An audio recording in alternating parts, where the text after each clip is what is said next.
तो तकदीर के बारे में अल्लाह रब्बुल आलमीन ने कुरान में बहुत सारी जगहों पे ये मेंशन किया है कि हर चीज़ जो है वो प्री डेस्टिन्ड है, उसकी डेस्टिनी डिसाइड की हुई है अल्लाह रब्बुल आलमीन ने। जिस तरह अल्लाह ताला बताते हैं कि ये डेस्टिन्ड है ऑलरेडी, ये उसी जगह पे जाके रुकेगी जहां पर अल्लाह रब्बुल आलमीन ने इसके आखिरत का दिन डिसाइड किया है कि अल्हम्दुलिल्लाह रब्बिल आलमीन। तो अल्लाह रब्बुल आलमीन अपनी तारीफ करते हैं, फिर कहते हैं अर्रहमान रहीम। तो अर्रहमान रहीम जब अल्लाह रब्बुल आलमीन कहते हैं तो अर्रहमान और रहीम में अल्लाह रब्बुल आलमीन अपनी दो सिफ्तों में इंसान की दो डेस्टिनेशंस बता रहे होते हैं। एक डेस्टिनेशन अल्लाह बता रहे होते हैं, वो वाली डेस्टिनेशन जिसपे अल्लाह रब्बुल आलमीन की जो है रहमानियत होगी आपके ऊपर, कि आप अल्लाह के नेक बंदे, अल्लाह के हुक्म के ऊपर चल कर के आए हैं, तो अल्लाह आपके ऊपर मेहरबान है, उसका रहम है आपके ऊपर कि उसने आपको हिदायत पे रखा। एक डेस्टिनेशन ये हो गई। और दूसरी डेस्टिनेशन अल्लाह रब्बुल आलमीन जो है वो बताते हैं रहीम की। उस सिफ्त में अल्लाह रब्बुल आलमीन जो इंसान मुसलमान होकर के गलतियां करता हुआ अल्लाह रब्बुल आलमीन के सामने हाजिर होगा, तो उस वक्त अल्लाह ताला की ये सिफ्त इस्तेमाल होगी जब अल्लाह रब्बुल आलमीन उसको अपनी रहीमी दिखाएंगे और उसको दोज़ख की आग से बचा लेंगे, जिसका जिक्र अल्लाह रब्बुल आलमीन सूरह अराफ में करते हैं कि जब सूरह अराफ में हम जब अराफ के मुकाम पे होंगे तो वो भी एक बहुत बड़ा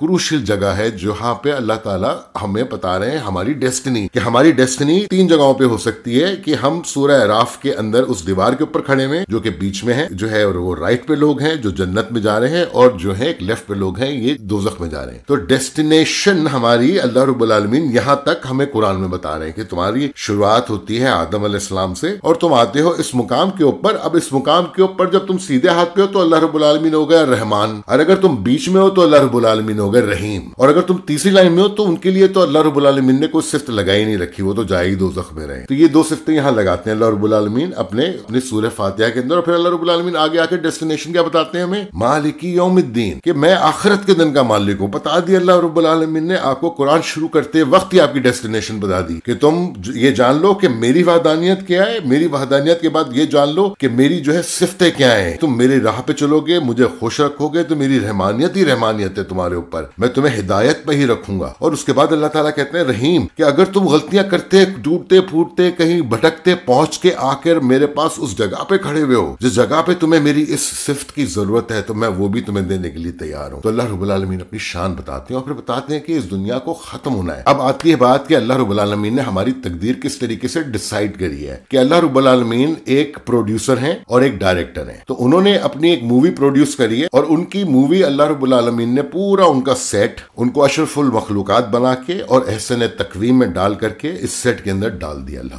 और अब आप इस सेट में आ चुके हैं। इस सेट में अल्लाह रब्बुल आलमीन ने आपके माँ बाप डिसाइड कर लिए, इस सेट में अल्लाह रब्बुल आलमीन ने आपके बहन भाई डिसाइड कर लिए। ये आपका आ गया पूरा सेट, और आपके किरदार पूरे अल्लाह रब्बुल आलमीन ने सेट करके आपको इस जजमेंट में डाल कि माँ के आगे उफ नहीं करना, बहन भाइयों का ख्याल करना, नमाज भी पढ़ना, अल्लाह को भी याद रखना। तो अब ये आप इस सेट में आ गए। अब आपके पास 2 चॉइसेस हैं, या तो आप अल्लाह के हुक्म के साथ इस जिंदगी को गुजारें और गुजार करके अल्लाह का शुक्र अदा करें और उसके ऊपर यकीन रखेंगे जब वो ये कहता है कि मैं तुम्हें रिस्क दूंगा तो वो आपको बेहतरीन रिस्क देगा यहाँ पे, और आपकी सारी ख्वाहिशात को इस दुनिया में और आखिरत में पूरी करेगा। इसीलिए सूरह बकरा के अंदर अल्लाह रब्बुल आलमीन जब इंसान की तख्लीक का जिक्र करते हैं, जो अल्लाह रब्बुल आलमीन दुआ इंसान को सिखाते हैं वो दुआ यही है जो हम हज में पढ़ते हैं, रब्बना आतिना फिद दुनिया हसनतुम व फिल आखिरति हसनतुम व क़िना अज़ाबन्नार। तो अल्लाह ताला के उस अहकामात के साथ, उन इबादतों के साथ हम अपने आप को तैयार करते हैं और हम चलते हैं, तो हम अपने सेट में सही चलते हैं, अल्लाह की डायरेक्शंस पे चल रहे हो। लेकिन जब हम डिसाइड करते हैं कि उस डायरेक्टर की डायरेक्शंस पे ना चलें और हम उस सेट में उस जगहों पे जाते हैं जहां पे अल्लाह मियां ने जाने के लिए मना किया है, और हम वो हरकतें करते हैं जो अल्लाह ताला ने मना की नहीं, तो अल्लाह रब्बुल आलमीन हिसाब लेते हैं आपका जब आप कोई बुरी हरकत कर रहे होते हैं, जबकि वो अल्लाह रब्बुल आलमीन ने आपकी तकदीर सेट करी हुई और आप उसमें चलते चले जा रहे हैं। और उसमें चलने में जो भी लोग आपके आमने सामने आ रहे हैं, जो भी एक्सपीरियंस आप कर रहे हैं, अल्लाह रब्बुल आलमीन उसमें आपको जज कर रहे हैं कि आप किस तरीके से लोगों से डील कर रहे हैं, आपके उठने के बैठने के हालात क्या हैं, आप चोरी तो नहीं कर रहे, आप मिलावट तो नहीं कर रहे, आप किसी बुरी आदतों में तो नहीं लगे हुए। तो अल्लाह रब्बुल आलमीन इस तरीके से आपको इस जजमेंट में चलाते हैं और आपकी डेट फिक्स कर दी है अल्लाह रब्बुल आलमीन। और एक और चीज हमें समझनी चाहिए कि ये जो कुल कायनात है, इस कुल कायनात को अल्लाह रब्बुल आलमीन ने जो है पूरा घुमाया हुआ है, और उसी तरीके से घुमाया हुआ है जिस तरह से खाने काबा के हम जो है तवाफ करते हैं। तो हर चीज जो है वो एक रिदम में है। तो उस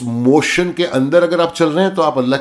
के कामयाबी के साथ चल रहे हैं, आप हर चीज का ख्याल रख रहे हैं, उसकी बनाई हुई तख्लीक का ख्याल रख। तो अल्लाह ताला हमें हिंट दे रहे हैं कि अपने खाने पीने में भी ख्याल रखो। वो जानवर है तो उसकी भी एक जिंदगी है और उसको भी इस एनवायरमेंट में ग्रो होना है ताकि अगली जनरेशन के लिए वो अवेलेबल। सब चीजों को अल्लाह ताला इस सिस्टम में एलेबोरेट करते हैं और आपको इस तरीके की पूरी तकदीर बना करके आप आंसरेबल होते हैं हर चीज के, हर एक्शन के, हर पॉइंट के, हर सेकंड के। और अल्लाह रब्बुल आलमीन हमें 24 घंटे रिकॉर्ड कर रहे हैं, ये कैमरे चल रहे हैं, डायरेक्शन दी जा चुकी है, सेट बनाया जा चुका है, अदाकार को डायरेक्शन दे करके छोड़ दिया गया है और अब अदाकार के ऊपर है कि वो उस डायरेक्शन में चलेगा कि वो हीरो बनेगा। अगर वो हीरो बनेगा तो फिर वो अल्लाह ताला के सामने हाजिर हो जाएगा, अगर वो उस डायरेक्शन पे चलेगा तो अल्लाह ताला उसको इस दुनिया से कामयाबी के साथ निकालेंगे। जज़ाकल्लाह खैर।